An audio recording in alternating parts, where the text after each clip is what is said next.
او زه افسوس کې سات وایم نن زمنګ په هر یو محله کې چیرته یو نیم قدم جمعات ته راوچتېږي، چیرته یو نیم قدم د الله کور ته راوچتېږي، چیرته یو نیم قدم مونځ ته راوچتېږي، ورنه تمام خلک د دنیا په مشغله کې لګیا دي.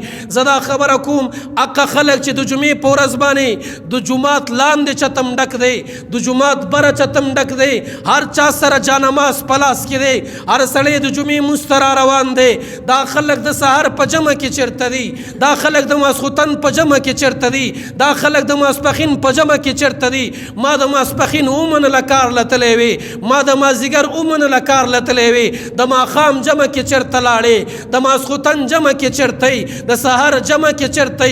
دا چې د جمعې مونځ له راځي، دا چې د جمعې مونځ ته را روانې، د سحر جمع کې ولې نه ښکارې؟ د سحر مونځ چې د هر څه نه فضیلت والا دی، د هر څه نه لوی مقام والا دی. سحر جمع کې صرف سپینګری په نظر باندې راځي، اقا خلق په نظر باندې راځي چې د چا عمر 80 کاله دی، د چا عمر 50 کاله دی. زما نوجوانان سحر جمع کې چیرته دي؟ زما نوجوانان د ماسخوتن جمع کې چیرته دي؟ زما نوجوانان د ماښام جمع کې چیرته دي؟ دا نوجوان د سحر جمع له څنګه راشي؟ دا نوجوان د ماسخوتن جمع له څنګه راشي؟ چې د شپې تر 3 بجو پورې فیسبوک ته ناست دی، چې تاش ته ناست دی، هغه چې لډو ته ناست دی، هغه چې ګپ و شپ ته ناست دی. دا د سحر جمع له څنګه راشي؟ دا د سحر جمع نه بعد سورت یاسین څنګه ووایي؟ دا الله څنګه یاد کی؟ هغه کور ته خیر او برکت څنګه راشي؟ هغه کور ته خوشحالي څنګه راشي چې په هغې کې یو بېلمازه نه دی، په هغې کې 2 بېلمازه نه دي، په هغې کې یو سپین پلار یا نیکه مونځ کوي، په هغې کې تمام بچې بېلمازه دي، په هغې کې ښځه بېلمازه ده، په هغې کې لور بېلمازه ده، په هغې کې زوی بېلمازه دی.